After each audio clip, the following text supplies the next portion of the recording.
오늘도 역대기를 통해서 다윗과 함께 하신 하나님을 배우고자 합니다. 주님, 저희들에게 위로부터 주시는 참된 지혜의 말씀을 듣는 귀가 열리게 하시고 깨닫는 마음 주셔서 이 시간이 온전히 주님과 교통하는 귀한 시간 되게 하옵소서. 감사드렸고 예수님 이름으로 기도하옵나이다. 아멘. 역대하 22장 2절부터 봉독하겠습니다. 다윗이 명령하여 이스라엘 땅에 거류하는 이방 사람을 모으고 석수를 시켜 하나님의 성전을 건축할 돌을 다듬게 하고, 다윗이 또 문짝 목과 거물 못에 쓸 철을 많이 준비하고 또 무게를 달 수 없을 만큼 심이 많은 놋을 준비하고 또 백향목을 무수히 준비하였으니, 이는 시돈 사람과 두로 사람이 백향목을 다윗에게로 많이 수운하여 왔음이라.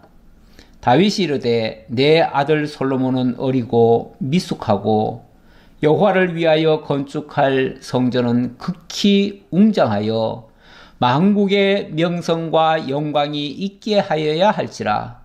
그러므로 내가 이제 그것을 위하여 준비하리라 하고 다윗이 죽기 전에 많이 준비하였더라. 아멘. 다윗이 죽기 전에 성전 건축을 위해서 많이 준비했다고 합니다. 오늘 22장의 내용은 바로 성전 건축을 준비하는 그러한 내용이 되겠습니다. 우리 하나님께서 다윗의 치적을 계속해서 소개하고 있는 중입니다. 18장부터 29장까지 다윗 왕의 치적인데요. 물론 그 중에서는 잘한 부분도 있고 잘못한 부분도 있습니다. 어떤 사람의 인물을 평가를 해보면은 항상 잘하는 사람도 없고요, 또 항상 못하는 사람도 없습니다. 반드시 공과 과가 있죠. 공과가 있죠. 그러니까 잘한 부분도 있고 잘못한 부분도 있죠. 일단 다윗이 초기에는 굉장히 순수했죠. 굉장히 순수했고 정말 하나님을 사랑하는 그 마음, 그때는 쫓겨다니고 어려움을 겪을 때입니다. 어려움 겪을 때는 사람이 그렇게 빗나가지 않습니다. 그럴 때는 오로지 마음이 하나님만 향하기 때문에, 그래서 하나님을 의지하고 나아갈 때는 비록 대적은 강하고 나는 약하지만, 그러나 어디로 가든지 무엇을 하든지 누구를 대하든지 항상 승리했습니다. 그래서 대적들을 다 제압을 했다는 이야기가 18장부터 20장까지 소개되고 있고요. 그런데 이제 다윗이 왕이 되고 주변의 모든 나라들 다 굴복시키고 그야말로 탄탄대로의 길을 걸었지요. 이제 이 정도면은 이제 다 이루었다 싶을 정도로 아마 스스로도 굉장히 만족했을 거예요. 스스로 만족하고 그리고 이제 내 할 일은 다 했다 이렇게 생각했을 때쯤, 그때 다윗의 실수가 몇 번 나옵니다. 정말 한가하고 할 일도 없고 그럴 때에 밧세바를 탐을 낸 적이 있었고요. 그 실수가 큰 실수였고요. 또 하나는 이제 자기의 그 위협이 엄청나게 이제 커졌잖아요. 커지니까 이걸 은근히 자랑하고 싶은 이런 충동이 일어났습니다. 그래서 숫자를 헤아리다가 그만 큰 낭패를 당했지요. 그것 때문에 하나님 앞에 큰 득죄를 했습니다. 하나님 의지하지 않고 다른 엉뚱한 것을 의지했다 그 말이죠. 그래서 그것 때문에 큰 어려움을 겪었는데, 다행히도 우리 하나님께서는 그것마저도 선으로 바꾸셔서 그 일을 통해서 엄청난 진노가 있기도 했지만 그 진노를 막으면서, 진노를 막는 그 장소 바로 오르난의 타작마당을 성전터로 삼게 되는 이 놀라운 반전의 역사가 있었습니다. 그게 이제 지난주의 얘기고요. 그래서 실수를 통해서 오히려 성전터가 준비됐어요. 그래 놓고 자 이제 성전터가 준비됐으니까 그 다음 단계 그 성전을 짓기 위한 구체적인 계획을 세우고 그 계획에 맞춰서 이제 모든 자재들을 준비하는 장면이 오늘 내용 속에 소개가 되고 있습니다. 그래서 오늘 방금 제가 봉독한 내용 속에도 다윗이 죽기 전에 많이 준비하였다. 바로 성전 건축을 많이 준비했다. 그 말이죠. 그래서 다윗이 성전 건축용 자재를 준비했고요. 자, 이렇게 준비된 걸 가지고 그의 아들 솔로몬을 왕으로 세워놓고 그에게 건축해 주기를 부탁을 하는 장면이 그 다음 단원에서 나오고 있고요. 그리고 자 지금 솔로몬이 이렇게 성전을 건축하게 한다지만은 뭐 솔로몬이라고 해서 자기 스스로 혼자 할 수 있는 일은 없습니다. 그래서 다윗은 자기는 이제 곧 죽을 것이지만 방백들을 다 불러가지고 이 솔로몬을 도와서 이 성전을 짓도록 해라 하고서 당부하는 그런 장면이 오늘 마지막 부분에 소개가 되고 있습니다. 자, 오늘 내용도 이 성전을 중심으로 해서 이야기가 전개가 되어집니다. 우리 하나님의 관심은 이 다윗으로 하여금 하나님과의 관계가 바르게 정립되는 것, 이게 어찌 보면 제일 중요한 내용이라고 볼 수 있습니다. 성전이라고 하는 것도 그렇게 하기 위한 하나의 수단이죠. 성전이 목적이 될 수는 없습니다. 성전이 목표는 아니에요. 오히려 그 성전을 통해서 하나님과의 관계, 다시 말하면 그 전까지는 성막이 있었고 성막은 이리저리 이동을 했습니다. 이동을 했으니까 굉장히 불규칙했죠. 항상 하나님이 곁에 계신다는 개념이 없고 그것은 이리저리 떠돌아다닌다고 하는 개념이죠. 그래서 다윗은 늘 그게 마음이 아팠어요.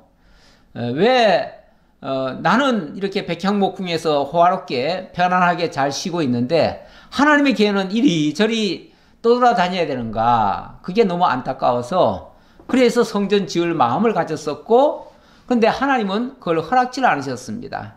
허락지 않으니까 자기가 할 수 있는 일, 그거는 성전 자체는 지을 수가 없고 성전을 준비하는 일은 할 수 있죠. 준비해서 다음 왕, 다시 말하면 하나님께서 준비해 놓은 솔로몬을 통해서 성전을 짓게 만들어 갑니다. 사실 뭐 성전을 짓기 위해서 준비하는 손길도 성전을 짓는 거나 다를 바가 없죠. 그래서 결국은 다윗이 직접 짓지는 못했지만 그러나 이 성전을 짓는 일에 매우 중요한 역할을 하고 있다. 이렇게 볼 수 있습니다. 자, 그 내용을 이제 오늘 살펴보려고 하는데요. 자, 우선 이 성전을 짓도록 하나님께서 마음을 주셨어요. 마음. 성전이라고 하는 게 뭐 내 생각으로만 되겠습니까? 절대 내 생각으로 할 수 있는 일은 절대 아닙니다. 이거는 우리 하나님께서 마음을 주셔야만 가능한데 다윗에게 그런 마음을 주셨어요. 그런데 그 마음 주셨기 때문에 자기가 짓겠노라고 얘기를 했더니 하나님께서 너는 지을 수 없다. 네 아들 솔로몬이 지을 것이다. 그러면 제가 어떻게 해요? 쉽게 말하면 너는 그 성전 지을 준비를 해라. 뭐 이 정도의 말씀이 있었다고도 볼 수 있습니다. 자, 우선 1절 지난주에 내용이 연결돼서 제가 1절은 지난번에 말씀을 드렸는데 지난번 다윗이 실수하고 그리고 재앙이 있었는데 그 재앙을 다윗이 급히 올라가서 제단을 쌓고 하나님께 제사를 드렸더니 재앙이 멈췄어요. 그 재앙이 멈춘 장소, 그 장소가 바로 오르난의 타작마당이고 거기서 다윗이 그 땅을 사서 여기가 성전이다 라고 선언하는 그런 장면이 되겠습니다. 22장 1절 그거 보고 넘어가죠. 다윗이 이르되 이는 여호와 하나님의 성전이요 이는 이스라엘의 번제단이라 하였더라. 이스라엘의 성전이요. 아니 거기가 오르난의 타작마당이잖아요. 타작마당이면 사실은 텅 빈 광장 같은 곳이에요. 텅 빈 광장 같은 곳에 여기가 여호와의 성전이다. 누가 그걸 성전이라고 말하겠어요. 그런데 어쨌든 하나님을 그곳에서 만났다 이거죠. 여기에 하나님이 계시다라고 생각을 했고 하나님이 계신 그곳에서 제사를 드렸더니 하나님이 그 제사를 받으셨어요. 그러니까 하나님이 받으시는 그 장소 거기가 어디든지 우리 흔히 찬송할 때 아골골짝 빈들에도 뭐 이런 찬송을 하지요. 그곳이 비록 저주받은 그런 사람들이 죽어가지고 뼈다귀가 던져지는 해골골짜기 그 해골골짜기라 할지라도 거기에 우리 주님이 계시다면 그곳이 성전될 수 있는 곳이죠. 그러니까 비록 저주스러운 장소였지만 그 저주스러운 장소에 하나님이 계시다면 거기가 하나님의 성전이 되는 거예요. 그러니까 어디에 그 장소가 중요한 게 아니에요. 그러니까 장소가 중요한 게 아니고 하나님이 계신 곳이 중요한 거죠. 하나님이 계신 곳이면 그 어디나 하늘나라 우리 찬송에 그렇게 하지요. 하나님이 계신 곳이면 그곳이 아골골짜기든 빈들이든 광야든 어디든 거기는 하나님의 성전입니다. 오늘날 그 성전 되시는 하나님께서는 지금은 어느 한 장소에만 머물러 계시는 분은 아닙니다. 천지의 대주제께서 어느 한 장소에만 어떻게 머물러 있겠습니까? 그래서 사람이 이사야 66장 1절 이하에 보면 사람이 하나님을 위하여 어떻게 전을 짓겠느냐, 어떻게 하나님을 사람이 지은 전에다가 가둬놓을 수 있겠느냐 그 말이죠. 하늘이 하나님의 보좌고 땅이 하나님의 발등상인데 어떻게 우리가 하나님을 요만한 성냥감 같은 곳에다가 지어놓고 여기에 하나님 계십니다 이렇게 말할 수 있겠느냐 그 말이죠. 하나님은 사람이 지은 전에 계시지 않습니다.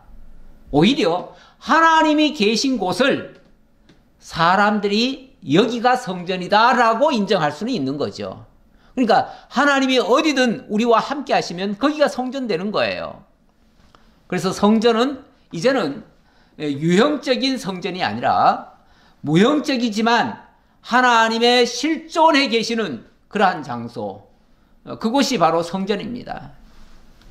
그래서 지난번에 예수님께서 참 성전이 되신다는 것을 말씀하실 때 너희가 이 성전을 헐라, 예루살렘 성전을 헐라, 내가 3일 만에 다시 일으키겠다 이렇게 말씀하셨죠. 그 말은 이제 보이는 이 성전, 육적인 성전은 헐어지고 이제 신령한 성전, 참 성전이 세워질 것이다. 그 성전이 바로 예수님이 그 저주를 받기 위해서 죽으셨다가 3일 만에 의롭게 하시기 위해서 부활하신 것, 부활하심으로 말미암아 정말 하나님과의 진정한 교통이 일어나게 만드는 역사, 그게 바로 참 성전 아닙니까? 그렇게 예수님이 이루시게 되는 것이죠. 자, 그런데 여기 제가 여기 학개서를 가져온 이유는, 자, 일단 다시 한번 본문을 보면서 설명할게요. 다윗이 또 문짝목과 거멀못에 쓸 철을 많이 준비하고 또 무게를 달 수 없을 만큼 심히 많은 놋을 준비하고, 여기 거멀못에 쓸 것을 준비했다 그러는데 여기 지금 그림을 하나 가져왔습니다. 거멀못이 뭔가 저도 사실은 잘 몰랐어요. 잘 몰라가지고 한번 사전을 찾아봤더니 이렇게 합판 같은 거, 쪼개진 거, 나뉘어진 거, 이런 것들을 하나로 연결하는 거, 이렇게 갈라진 나무를 이 양쪽으로 디귿자 못이죠. 쉽게 말하면 디귿자 못을 해가지고 이 디귿자로 못을 만들어 가지고 하는 거, 그걸 거멀못이라 이렇게 얘기를 한다고 합니다. 그래서 다 각기 흩어져 있던 거, 이거를 모으는 작업을 하는 거죠. 우리 이 예수 그리스도 참 성전에다가 우리를 당신의 성전에 같이 참여시킵니다. 참여시키는데 우리 개개인은 다 별개의 존재죠. 다 별개의 존재고 어찌 보면 서로 연결될 수 없는 사이입니다. 그런데 이 거물목 같은 걸로 양쪽을 이렇게 찍어가지고 연결시켜 주는 거죠. 그래서 다 연결해가지고 하나가 되어집니다. 이게 어찌 보면 신령한 성전의 모습이기도 하고, 그래서 신약교회에 우리 성도들 한 사람 한 사람을 모아가지고 아는 것과 믿는 것이 하나 되게 해서 이렇게 참 성전으로 세워가는 그런 일을 하는데, 여기 학개서를 가져온 이유는 이 성전을 짓는데, 이건 물론 학개서는 구약의 성전입니다. 구약의 성전이고, 이거는 두 번째 성전, 스룹바벨 성전 지을 때 하는 말입니다. 사람들은 하나님께서 저 바벨론까지 포로 잡혀가게 했다가 1차 지어진 예루살렘 성전은 헐어지고 2차 성전, 스룹바벨 성전을 하나님께서 지으라고 명을 하셨습니다. 그런데 사람들이 다 나자빠졌죠. 왜냐하면은 이미 바벨론 포로 잡혀갔다 온 사람들이 의욕도 그만큼 없을 거고요. 뿐만 아니라 주변에 방해하는 세력들이 많아요. 그들이 방해를 하니까 한 20년 동안 16년인가요? 성전을 짓지 못하고 멈추고 있었어요. 하나님은 고레스 대왕을 통해서 성전 지어라 라고 명하셨는데, 백성들은 이것 때문에 못하고요, 저것 때문에 못하고요, 우린 돈도 없고요, 먹고 살 길도 없고요, 이러면서 못 짓겠다고 그랬던 거예요. 멈췄던 거예요. 그러니까 성전 짓기가 멈추니까 하나님께서 좀 재촉을 하시는 장면입니다. 왜 멈추느냐 이 말이죠. 왜 하나님의 명을 왜 너희들이 거역을 하냐, 당연히 지어야 되지 않겠느냐 하면서 하시는 말씀이, 만군의 여호와가 이같이 말하노라. 조금 있으면 내가 하늘과 땅과 바다와 육지를 진동시킬 것이요 또한 모든 나라를 진동시킬 것이며 모든 나라의 보배가 이르리니 내가 이 성전의 영광이 충만하게 하리라. 만군의 여호와의 말이니라. 아니 지금 성전이, 스룹바벨 성전이 처음에 돌아와서는 막 지었거든요. 조금 짓다 말고 방해가 있으니까 멈춰버렸어요. 멈추고 나서 그때부터는 다시는 지을 용기가 안 났어요.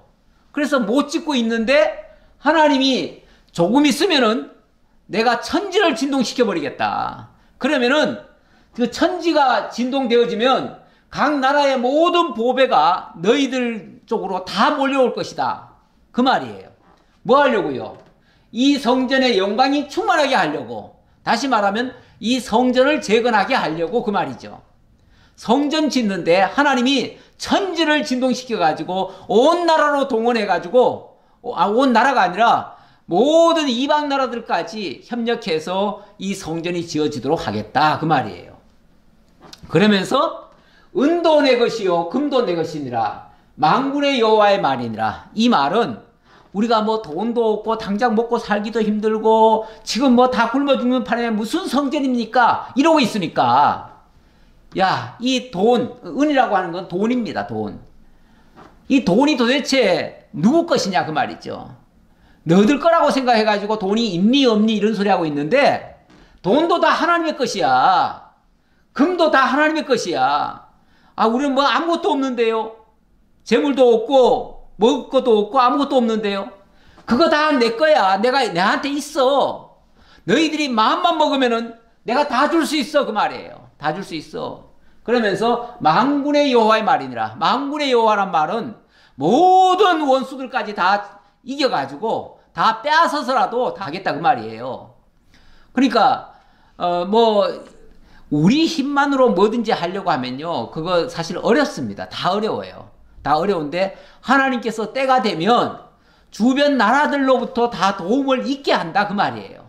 그래가지고라도 하나님의 전은 하나님이 세워간다. 다시 말하면 하나님의 전이 세워지는데 모든 필요한 것은 하나님이 공급하신다. 자, 그런 차원이에요. 자, 지금 다윗이 성전 지을 준비하는 장면입니다. 준비하는 장면인데, 정작 성전은 솔로몬이 지을 거예요. 그런데 솔로몬은 자기 힘으로 짓는가? 아니에요. 이렇게 다 준비해 주어서 짓는 거예요. 지금은 다윗이 준비한다고 하지만 다윗 역시 자기 혼자 하는 게 아니에요. 많은 도움을 받아야 돼요. 심지어 누구 도움까지 받냐면 2절에 보니까 다윗이 명령하여 이스라엘 땅에 거하는 이방 사람을 모으고 석수를 시켜 하나님의 성전을 건축할 돌을 다듬게 하고, 이스라엘 안에 이방 민족들도 많이 와 있습니다. 그런데 이방 민족들은 본래부터 그 지역에 살던 사람들이 많지요, 아무래도. 근데 이스라엘은 지난 수백 년간 저 애굽에 가가지고 종사를 했어요. 그리고 광야에 나와가지고는 아무것도 한 게 없어요. 배운 것도 없어요. 광야라고 하는 거는 황량한 곳 아닙니까? 그런 데서 제대로 배우지도 못했어요. 그리고 나서 가나안 땅으로 들어오긴 들어왔는데, 들어와가지고도 사실은 그들이 뭐 자기네들이 뭘 만들어가지고 뭘 하는 게 없어요. 그러다 보니까 아무래도 이 큰 대공사를 하려고 하면 전문적인 일꾼들이 필요합니다. 그 일꾼들이 자기들 힘으로는 감당이 안 되니까 하나님께서 그 이방 민족으로 하여금 돕게 만들었다, 그 말이에요. 그래서 특히 지금은 이제 석수 얘기하는데, 돌을 깨고 돌을 운반하는 일, 이게 보통 일이 아닙니다. 그런데 성전을 지으려고 하면 이게 어마어마하게 많이 들어갑니다. 뿐만 아니라 또 백향목, 레바논에서 백향목을 가져와야죠. 가져와야 되는데 그 일도 이스라엘 안에서는 할 수가 없습니다. 이스라엘에서 나는 나무라고 하는 거는요, 빼빼 말라 비틀어지는 나무, 조각목이 있죠, 조각목.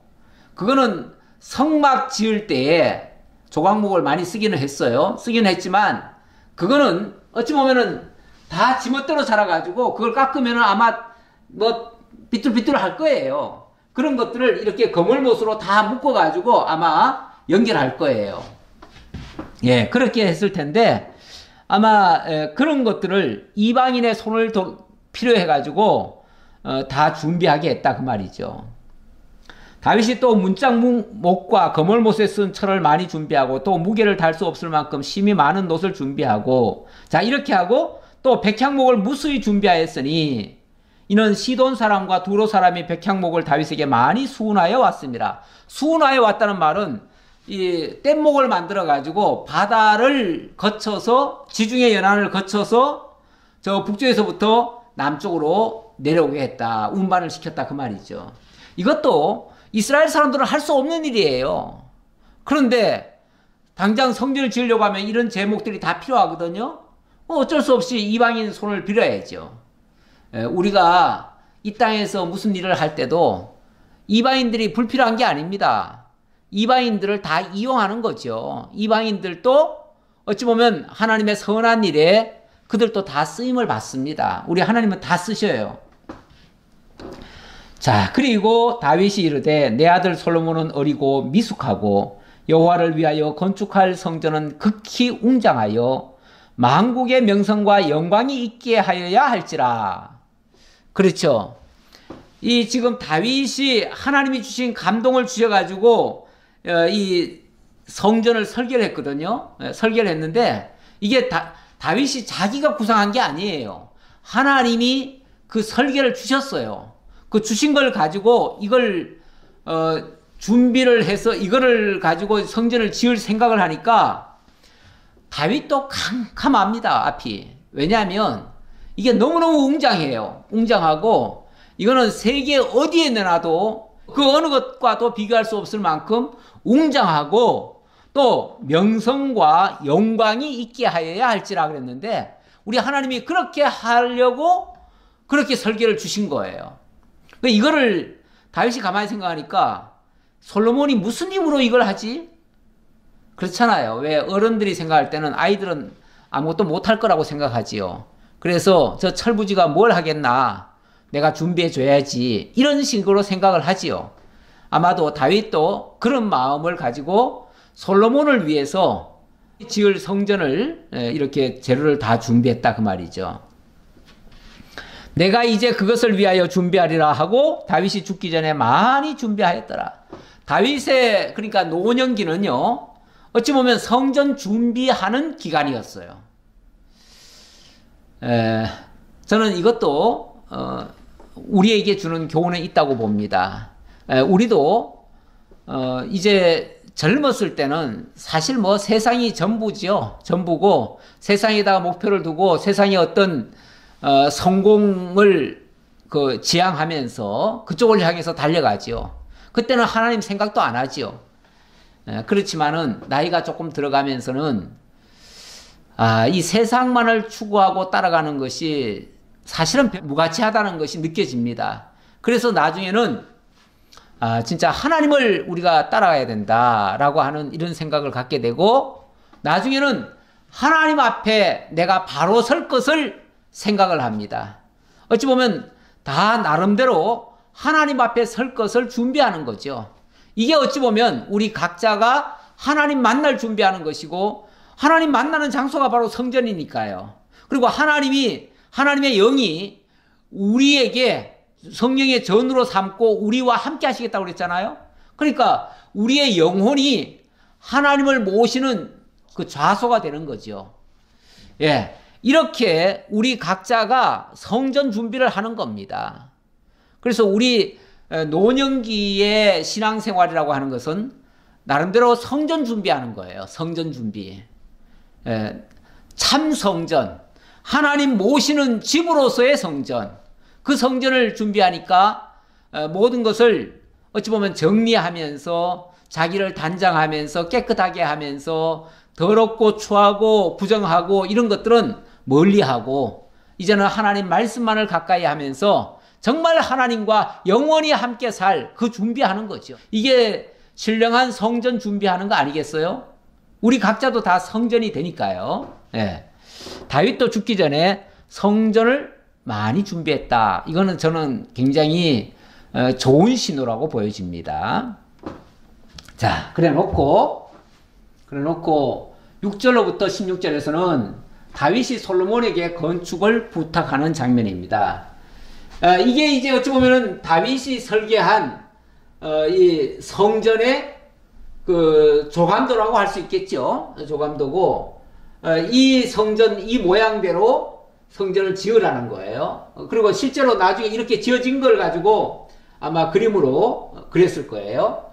자, 이렇게 설계를 해서 솔로몬에게 보여주는 겁니다. 보여주면서 6절 다윗이 그의 아들 솔로몬을 불러 이스라엘 하나님 여호와를 위하여 성전 건축하기를 부탁하여 다윗이 솔로몬에게 이르되, 자, 이제 이런 설계도를 솔로몬에게 주면서 이 성전을 준비해라 그 말이죠. 다윗이 솔로몬에게 이르되, 내 아들아, 나는 내 하나님 여호와의 이름을 위하여 성전을 건축할 마음이 있었으나 여호와의 말씀이 내게 임하여 이르시되, 너는 피를 많이 흘렸고 크게 전쟁하였느니라. 네가 내 앞에서 땅에 피를 많이 흘렸은즉 내 이름을 위하여 성전을 건축하지 못하리라. 예, 성전이라고 하는 것이 하나님의 집인데 하나님의 집을 피 흘린 손으로 지을 수는 없지 않느냐 그 말이죠. 물론 다윗이 피를 흘렸다는 것은 뭐 무고한 피를 흘렸다 이런 의미는 아니에요. 어찌 보면 공의의 그런 칼을 휘두른 셈이기도 하고 또 그 하나님의 원수들을 진멸하는 일에 그 칼을 사용한 건 맞습니다. 하지만 그럼에도 불구하고 피 흘린 손으로 하나님의 집이 지어졌다라고 하는 것은 올바르지 않지요. 하나님의 집 자체가 정말 영원한 평화이신 우리 하나님께서 우리와 함께 하시겠다고 하는 의미인데, 전쟁에 피를 많이 흘리고 무수한 많은 사람을 죽인 그 손으로 그 집을 짓는다고 하면 그 영광스러운 하나님의 전이 좀 어찌 보면 불명예스러운 집으로 바뀌지 않겠어요? 사람들이 그렇게 조롱하지 않겠냐 그 말이죠. 하나님의 집이 아까 뭐라고 그랬어요? 이 성전은 극히 웅장하여 만국의 명성과 영광이 있게 하여야 할지라. 다윗이 그 성전을 그렇게 정의를 했어요. 이 성전이 하나님의 이름을 드높이고 온 천하 만민에게 정말 위대하신 우리 하나님을 드러내는 그 하나님의 이름이 거하는 그런 집으로서 마땅히 서 있어야 되는데, 피 흘린 자의 손으로 지어졌다라고 하면은 그게 손가락질 당하지 않겠냐 그 말이죠. 그래서 너는 성전을 건축하지 못하리라 라고 말씀하셨고, 자, 그러나 이거는 근본적으로 지을 수 없다라는 개념보다는 네 손으로는 지을 수가 없다. 그러니 너의 아들 솔로몬을 통해서 내가 짓게 하겠다. 그 얘기를 하시는 말씀이에요. 9절. 보라, 한 아들이 내게서 나리니 그는 온순한 사람이라. 내가 그로 주변 모든 대적에게서 평온을 얻게 하리라. 그의 이름을 솔로몬이라 하리니 이는 내가 그의 생전에 평안함과 안일함을 이스라엘에게 줄 것임이니라. 보라, 한 아들이 날 것이다. 그 아들은 정말 하나님께서 온순하게 지어 놓을 거다. 그러면은 그 사람이 정말 평화의 시기에 평화의 왕으로서 나라를 안정시키고, 그리고 그 안정된 토대 위에서 성전이 지어질 것이다. 성전은 시끌벅적하게 무슨 싸워가면서 투쟁하면서 남을 죽여가면서 이렇게 하는 것이 성전이 될 수는 없습니다. 그렇게 할 수는 없죠. 성전은 평화 시기에 평화의 하나님이 평화를 위해서 지어주는 거니까 당연히 평안한 시기에 돼야죠. 그러려면 하나님께서 그 환경도 평화롭게 만들어야죠. 태평성대를 만들어야죠. 그러니까 태평성대를 만들기 위해서 다윗은 어찌 보면은 조금은 악역을 한 겁니다. 그래서 전쟁을 하면서 많은 사람의 피를 흘릴 수밖에 없었어요. 그렇게 했고, 그 토대 위에 평화가 구축이 되어지고 그 구축된 평화 위에 성전이 지어지도록 한다 그 말이죠. 그가 내 이름을 위하여 성전을 건축할지라. 그는 내 아들이 되고 나는 그의 아버지가 되어 그 나라 왕위를 이스라엘 위에 굳게 세워 영원까지 이르게 하리라 하셨나니. 자, 하나님께서 그 솔로몬을 통해서 성전이 지어지면 그의 이름이 온 천하에 빛나게 될 것이고, 또 그는 내 아들이 되고 나는 그의 아버지가 될 것이다. 이 말은 그야말로 솔로몬 시대에 하나님과 솔로몬의 관계, 또는 하나님과 이스라엘 백성의 관계가 아버지와 아들 관계로 확정될 것이다. 아버지와 아들 관계는 세상에서 가장 가까운 사이입니다. 가장 가까운 사이.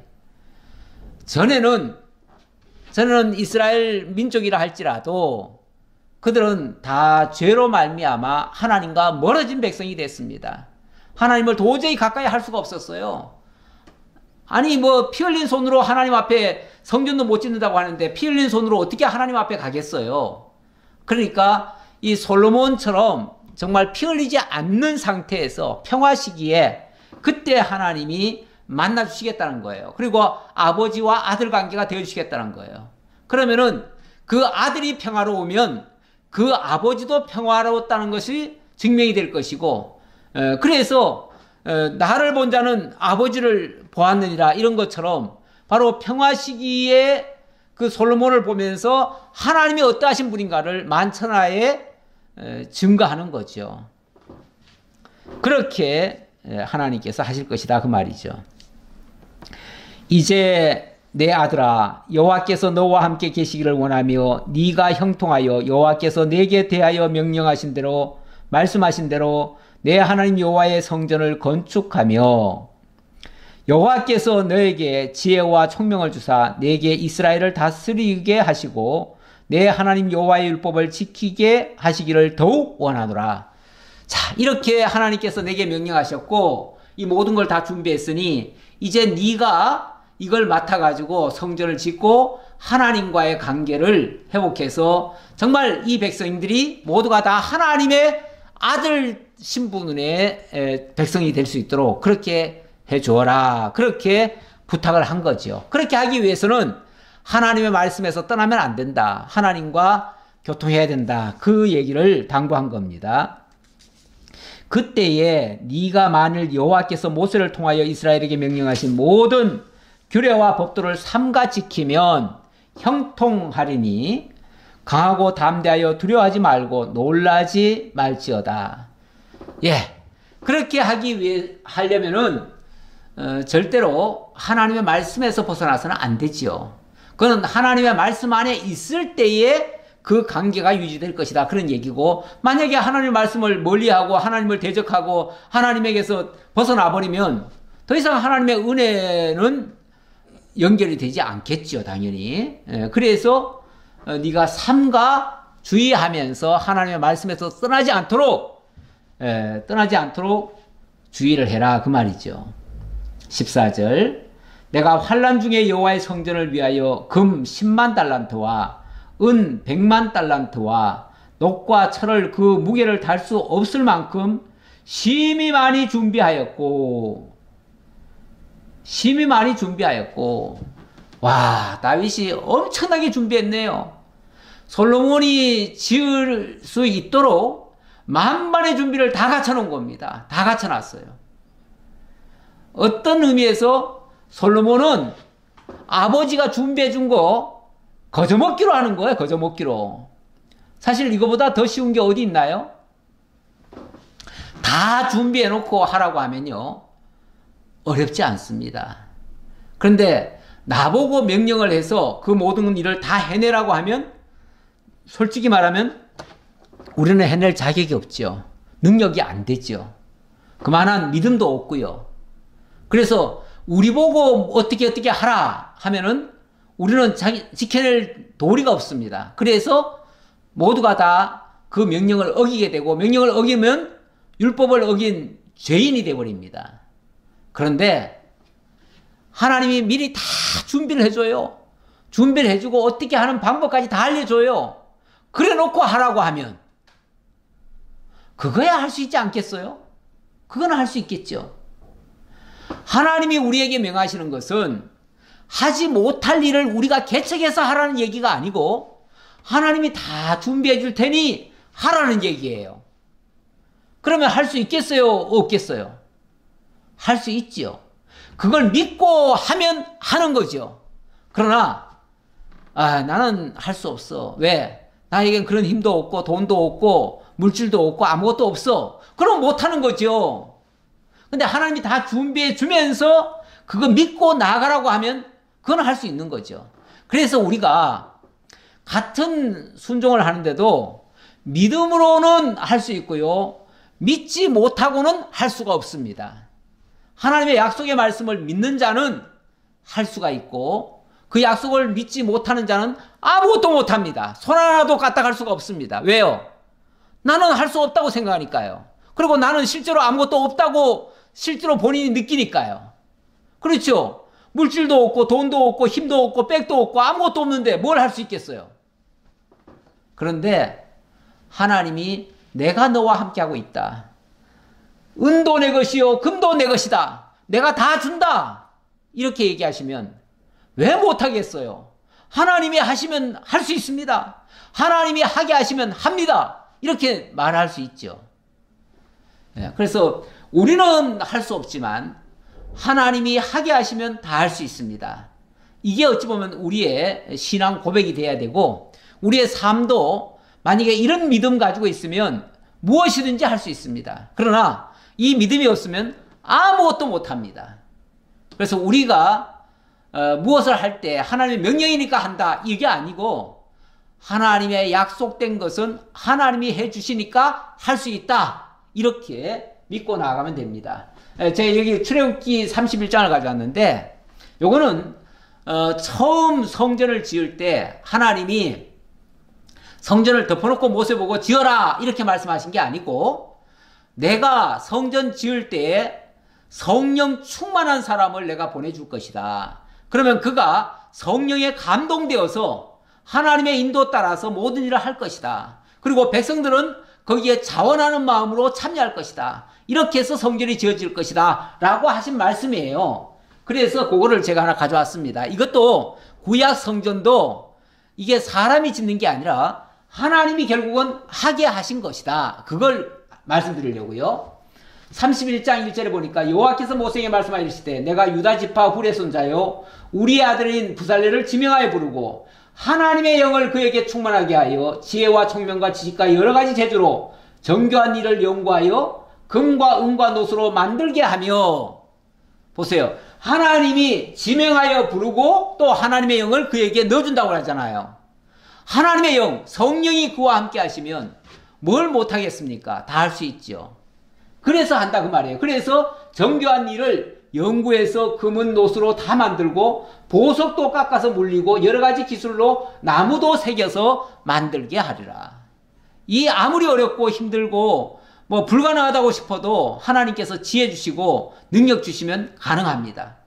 그래서 사도 바울이 그런 말을 하죠. 내게 능력 주시는 자 안에서 내가 모든 것을 할 수 있느니라. 그래요. 내 능력으로는 못하지만 하나님이 하게 하시면 얼마든지 할 수 있습니다. 자, 그 얘기를 말씀드리고요. 14절 끝에 또 제목과 돌을 준비하였으나 너는 더할 것이며 또 장인이 내게 많이 있나니 곧 석수와 목수와 온갖 일에 익숙한 모든 사람이니라. 다시 말하면 하나님께서 아까 이방인들 가운데 석수, 목수 뭐 이런 사람들 다 불렀다고 그러잖아요. 그러니까 다 준비시켜 놓은 거예요. 다 준비시켜 놓고 쉽게 말하면 너는 일을 시작하라. 그러면 여기 준비된 이 사람들이 다 해줄 것이다. 그 얘기죠. 예. 그리고 내가 이렇게 다 준비했지만 너도 더 준비해가지고 해라. 철저하게 준비해라. 그러니까 아버지가 다 해줬으니까 나는 그냥 놀고 한다. 이게 아니고 아버지가 준비해놨지만은 나도 더 준비해서 일이 잘 되도록 해야 된다. 그런 얘기죠. 그러니까 아버지도 어떤 의미에서 돕는 자지 아버지가 다 해주는 건 아니잖아요. 예. 자, 그렇게 하면서 금과 은과 녹과 철이 무수하니 너는 일어나 일하라. 너는 일어나 일하라. 너 일어나서 시작해라 그 말이죠. 일이라고 하는 것은요. 일이라고 하는 것은 미리 계획할 때는 정말 어떻게 해야 될지 잘 모를 때가 많습니다. 그런데 일단은 계획이 세워지고 나면요. 그 다음에 일이 시작되어집니다. 시작되어지면 시작하기까지가 힘들지 시작하고 나면 시작이 절반이란 말이 있어요. 시작하고 나면 벌써 절반은 거의 한 거나 다름없어요. 거기다 조금만 더 힘만 보태면은 완성이 되어집니다. 그래서 이런 준비, 사전 준비가 철저히 해야 되고 사전 준비한 것은 일단은 일이 시작이 되어져야 됩니다. 근데 어떤 사람은 너무 신중하게 한다 치고 계속 생각만 하고 있고 생각은 1년 내내 하고 있는데 시작을 못해요. 시작할 용기가 안 나요. 그리고 이거 하다 보면 또 중간에 뭐 잘못되지 않겠나 이 걱정 때문에 일을 못해요. 그런데 일은 일단 하기 시작하면요. 이게 옳다라고 생각하고 하나님의 뜻이다라고 판단돼 가지고 일이 시작됐으면 일단 시작해야 됩니다. 시작하고 나면 또 하나님이 길 열어주십니다. 물론 어려울 수도 있겠지만 어려운 과정을 통해서 하나님의 능력의 손길을 맛보게 되어집니다. 이렇게 해서 여호와께서 너와 함께 계실지로다 하니라. 그렇죠. 하나님이 함께 하시면 아무리 어려워도 할 수 있습니다. 자, 그 얘기를 말씀드리고 자 17절로 19절 마지막까지는 다윗이 이번에는 방백들을 불러가지고 그들에게 협력을 당부하는 장면입니다. 자, 이 얼마나 참 치밀합니까? 원래 일이라고 하는 것은 어린애들은요 일이 어떻게 돌아가는지 잘 모릅니다. 한마디로 말해서 일머리가 없어요. 일머리라고 하는 게 모든 것을 총괄해가지고 컨트롤하는 것을 일머리라고 그래요. 그런데 일머리가 있는 분들은 벌써 설계상에서 구도가 다 나와요. 나와가지고 이렇게 하면 일이 된다라고 하는 것이 딱 결정이 났어요. 결정이 나가지고 이제 일을 시작하는 거죠. 그러면 그 일머리가 있는 사람의 말을 듣고 그 일사불란하게 일만 하면 그래 일을 하는 사람들은 시키는 대로 하는 거예요. 엄밀하게 말하면 시키는 대로 하면 일은 자연스럽게 될 수밖에 없어요. 왜냐하면 설계한 자가 그렇게 설계했으니까 설계한 대로 따라줘야 일이 원만하게 그 결과물이 계획한 대로 만들어집니다. 그런데 이제 어떤 사람들은 이렇게 합시다 하고 하면은 내 생각은 그게 아닌데요. 이렇게 하면 안 되는데요. 저렇게 해야 되는데요. 이러면서 자꾸만 태클을 걸고 일이 자꾸만 중간에 변경을 하게 만들죠. 물론 그 사람의 말이 옳을 수도 있어요. 옳을 수도 있지만 큰 틀에서는 어떤 결과치가 이거잖아요. 목표치가 이거면은 그쪽을 향해서 가는 동안에 만약에 조금씩 변경할 게 있다면 그렇게 변경하는 건 좋아요. 그걸 일을 더 잘하기 위해서 제안을 하는 거죠. 그러나 목표가 다르면 안 되겠죠. 목표는 한 목표를 향해서 가면서 그 일을 하는데 이런 결과를 따라서 가면 된다라고 하면 그건 서로 돕을 수 있죠. 그러나 그렇게 하면 안 됩니다. 그거 해서 소용없습니다. 이 자꾸 부정적으로 얘기를 하거나 그걸 하지 말자는 식으로 해버리면은 이거는 일 자체가 안 돼버리죠. 예. 그러면 안 돼요. 그래서 방백들은 어찌 보면은 솔로몬을 도와가지고 함께 그 일을 추진해야 될 사람들 아닙니까? 추진해야 될 사람들이 다윗이 지금 솔로몬에게 부탁한 대로 만약에 따라주지 않고 딴소리 하면은 일이 다 망가져 버려요. 일반 백성들이야 솔직히 위에서 어떻게 시키는지 잘 모르잖아요. 그리고 뭘 하는 건지도 잘 몰라요. 솔직히 잘 모르지만 어쨌든 왕이 하라고 하면 할 수밖에 없기는 한데 거기에 좌우간 이 방백들이 협조를 잘 해야 됩니다. 다윗이 또 이스라엘 모든 방백에게 명령하여 그의 아들 솔로몬을 도우라 하여 이르되, 솔로몬을 도우라. 솔로몬을 어쨌든 일머리를 가진 자로 인정하고 그의 지시를 따라서 너희들이 다 협력을 해줘라. 그 얘기죠. 너희 하나님 여호와께서 너희와 함께 계시지 아니하시느냐? 사면으로 너희에게 평안함을 주지 아니하셨느냐? 자, 지금 나라가 평안하고 모든 주변 나라들이 다 굴복을 하고 이제 전쟁이 없는 것은 하나님이 그렇게 하신 거 아니냐 그 말이죠. 하나님이 왜 그렇게 하셨겠느냐? 그거야 지금 성전 지으려고 하는 거 아니냐. 자, 우리 하나님이 평화를 주신 이유는요, 성전 짓게 하려는 거예요. 다른 거 아니에요. 성전 짓는 게 주된 목적이에요. 그 나라 불강케 하는 게 주된 목적이 아니고 성전 짓게 하려는 것이 주된 목적이에요. 자, 그러니 우리가 이 일을 해야 되지 않겠느냐 그 말이죠. 이 땅 주민을 내 손에 넘기사 이 땅으로 여호와와 그의 백성 앞에서 복종하게 하셨나니, 자, 이 복종하게 하시고 이 모든 환경을 조성하신 것도 하나님이 하셨어요. 왜 그렇게 했느냐? 그 하나님 성전 지으라고 한 거다 그 말이죠. 이제 너희는 마음과 뜻을 바쳐서 너희 하나님 여호와를 구하라. 그리고 일어나서 여호와 하나님의 성전을 건축하고 여호와의 언약궤와 하나님 성전의 기물을 가져다가 여호와의 이름을 위하여 건축한 성전에 드리게 하라 하였더라.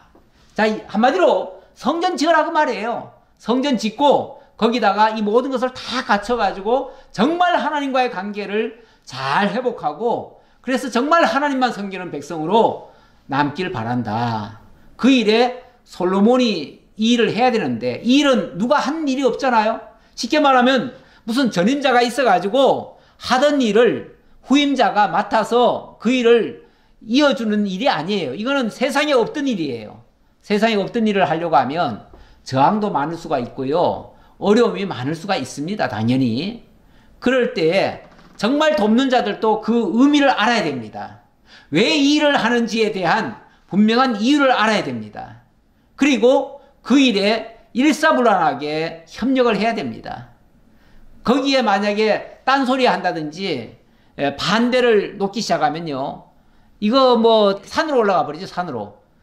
이게 거꾸로 올라간다 그 말이죠. 모든 일이 거꾸로 만들어진다. 그러면 안 되는 거죠. 그래서 너희는 마음과 뜻을 바쳐서 너희 하나님 여호와를 구하라. 그러니까 이 성전을 지으라고 바로 얘기하는 게 아니라 하나님 여호와를 구하라. 먼저 온전히 마음과 뜻과 정성을 다해서 너희 하나님 여호와를 구하라. 다시 말하면 이 성전은 하나님의 집인데 하나님이 오셔서 하나님이 일하게 해라 그 말이죠. 예, 하나님이 일하게 하라는 거는요, 이 사람이 자꾸 나서버리면 사람이 일하게 되는 거죠. 그러면은 이게 막 소란이 일어납니다. 왜냐하면 사람은 저마다의 생각이 다 다르잖아요. 다 다르기 때문에 자기 주장을 펼치기 시작하면요, 서로 이 반대 의견이 나오기 시작합니다. 그래가지고 서로 싸우게 되어지고 그러면 일은 무너지게 되어 있습니다. 하나님의 전은 하나님이 지어가십니다. 하나님의 집은 하나님이 지어가십니다. 전에 여호와의 법궤는 여호와께서 지키신다. 그런 말씀 제가 드린 바도 있는데 그렇죠. 하나님의 전은 하나님이 지어가시는 일이에요. 자, 그런데 이것이 자, 이 구약 시대는 이렇게 성전을 통해서 하나님을 만나고 하나님과 교통하는 이런 결과로 만들어지는데 이것이 신약에 와서는요. 이 구약 성전이 더 이상 신약에는 존재하지 않습니다. 사실 이스라엘 땅에도 이 성전은 지금은 헐어졌습니다. 예수님이 마지막에 성전에 가셔서 그런 말씀하시죠. 누가 이 하나님의 집을 강도의 굴레로 만들었느냐 하면서 책망을 하시고는 그 전을 막 다 둘러엎으셨어요.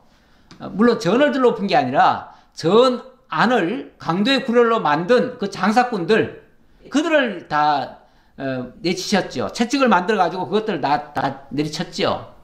다 내쫓아 버렸어요. 그렇게 하신 이유는 그렇게 하니까 막 바리새인들, 서기관들, 제사장들이 막 이를 갈았잖아요. 예수를 죽여야 된다고. 그래서 그 길로 예수님을 잡아 죽인 거 아니겠어요? 잡아 죽였는데 예수님이 그렇게 말씀하셨죠. 너희가 이 성전을 헐라. 내가 3일 만에 다시 일으키겠다. 이렇게 말씀하셨어요. 그거는 이 보이는 육체, 타락한 성전, 하나님을 더 이상 모실 수 없는 집, 하나님은 그런 죄악된 집에 머물 수가 없죠. 그러니까 그런 집은 필요가 없어요. 하나님은 안 계시는 집이 무슨 필요가 있어요. 그래서 그런 보이는 성전은 헐어버리고 진짜 하나님을 영원히 모신 집, 참 성전, 그 성전을 하나님이 예수 그리스도를 통해서 부활하신 예수 그리스도를 통해서 참 성전을 짓게 하시겠다 그 말이에요. 예, 요거는 그림이 좀 흐리군요. 이 참 성전은 어떻게 만들어지느냐? 여기 제가 방금 말씀드린 겁니다. 이 성전을 내가 헐고 손으로 짓지 아니한 다른 성전을 사흘 동안에 지으리라. 바로 이거는 예수님이 당신이 죽으시고 부활하심으로 이루어질 영원한 하나님의 처소, 하나님과 함께하는 그 장소가 될 것이고 거기에 우리도 참여시킨다라는 얘기를 하는 거예요. 그래서 제가 여기는 간략하게 일단 적어놨습니다. 우리는 살아계신 하나님의 성전이라 내 처소가 그들 가운데 있을 것이며 나는 그들의 하나님이 되고 그들은 내 백성이 되리라. 이 장면이 고린도전서에도 잘 소개가 돼 있어요. 그래서 고린도전서 하나 말씀 가져왔습니다. 우리는 하나님의 동역자들이요 너희는 하나님의 밭이요 하나님의 집이니라. 우리를 이제는 하나님의 밭이고 또 하나님의 집이라고 얘기를 하네요. 하나님의 집, 바로 성전이죠. 자, 이 성전이 어떻게 지어지는가? 내게 주신 하나님의 은혜를 따라 내가 지혜로운 건축자와 같이 터를 닦아두매 다른 이가 그 위에 세우나 그러나 각각 어떻게 그 위에 세울까를 조심할지니라. 다시 말하면 그 직전에 그런 말 하지요. 나는 심었고 아볼로는 물을 주었으되 자라나게 하시는 이는 하나님이시니라. 우리를 하나님의 그 집에 심겨지는 마치 화초처럼 생각을 합니다. 그러면서 이 밭에 이 화분에 쉽게 말하면 우리가 심겨지는 겁니다. 심겨지는데 심는 자는 복음의 씨앗을 뿌려가지고 심는 자는 사도 바울이라는 거죠. 거기다가 교사들은 거기다가 말씀 위에다가 물을 주는 거죠. 다시 말하면 우리를 가르치는 거죠. 오늘날 우리 목회자들이 어떤 면에서 그 가르치는 역할을 하잖아요. 그 가르치는 역할이 이미 기록된 하나님의 말씀을 들려주고 그걸 물을 줘서 자라가게 하는 거예요. 근데 내가 자라가게 하는 건가? 그게 아니고 자, 물은 주고 씨앗은 뿌렸지만은 자라게 하시는 일은 하나님이시다 그랬어요. 그러면 그 하나님께서 우리를 자라가게 하시는데 이게 마치 이 성전을 건축하는 것과 같다 그런 말이에요. 이 닦아둔 것 외에 능히 다른 터를 닦아둘 자가 없으니 이 터는 곧 예수 그리스도라. 그런데 이 하나님의 전이 어디에 세워지는가? 예수 그리스도 그 반석 위에 세워진다 그 말이고요. 너희가 하나님의 성전인 것과 하나님의 성령이 너희 안에 계시는 것을 알지 못하느냐? 누구든지 하나님의 성전을 더럽히면 하나님이 그 사람을 멸하시리라. 하나님의 성전은 거룩하니 너희도 그러하니라. 드디어 우리 모두가 다 하나님의 성전이 되었다. 하나님 모신 자는 다 하나님의 성전입니다. 우리가 예수 그리스도 안에 있으면 다 하나님의 성전입니다. 그렇게 해서 우리가 하나님의 성전이 되었다는 것을 말씀드리고, 자, 그리고 오늘 결론은 에베소서 2장의 말씀을 가져왔습니다. 뭐 비슷한 맥락의 말씀이에요. 우리 하나님이 어떻게 우리를 그리스도와 연합해서 참 성전으로 세워가시는가, 그 장면을 이렇게 설명합니다. 긍휼이 풍성하신 하나님이 우리를 사랑하신 그 큰 사랑을 인하여 허물로 죽은 우리를 그리스도와 함께 살리셨고 너희는 은혜로 구원을 얻은 것이라. 우리 주님이 그렇게 얘기하시죠. 허물과 죄로 죽었던 우리를 살리셨도다. 이렇게 해가지고 하나님 그리스도 안에서 우리를 살려내셨다는 거예요. 또 함께 일으키사 그리스도 예수 안에서 함께 하늘에 앉히시니, 자, 저 무덤 속에도 죽은 자 가운데서도 일어나게 하셨고 또 그리스도와 함께 영원히 하나님의 나라에까지 참여하게 한다, 그 말이죠. 너희는 20절입니다. 너희는 사도들과 선지자들의 터 위에 세우심을 입은 자라. 자, 그래서 우리는 사도와 선지자들의 터 위에, 그게 말씀의 터전 위에, 그 말이에요. 세우심을 입은 자라. 그리스도 예수께서 친히 모퉁이 돌이 되셨느니라. 우리와 하나님과의 그 관계를 연결하는데 중간에 연결 매개체가 있어야 되죠. 그 매개체가 쉽게 말하면 모퉁이 돌인데요. 건축물로 말하면 모퉁이 돌이 매개체예요. 그 모퉁이 돌이 예수 그리스도다, 그 말이죠. 그의 안에서 건물마다 서로 연결하여 주 안에서 성전이 되어가고 너희도 성령 안에서 하나님이 거하실 처소가 되기 위하여 그리스도 예수 안에서 함께 지어져 가느니라. 우리 모두가 그리스도 예수를 기초로 해서 그리스도에게 서로 연결돼서 나도 예수를 믿고 너도 예수를 믿고 우리가 다 그리스도로 연합이 돼서 하나의 성전으로 지어져 간다. 그 하나의 성전 안에 우리 하나님이 함께 하신다, 그 말이죠. 이렇게 되어지면 우리가 신령한 성전이 되어지고 그 신령한 성전 안에 있는 모든 자들은 이 구원의 은혜 속에서 하나님의 은혜 영광을 찬양하며 살아가는 그런 정말 행복한 성도들이 다 되어질 것이라, 이렇게 믿고 확신하면서 오늘 말씀을 마치겠습니다. 아버지 하나님, 감사합니다.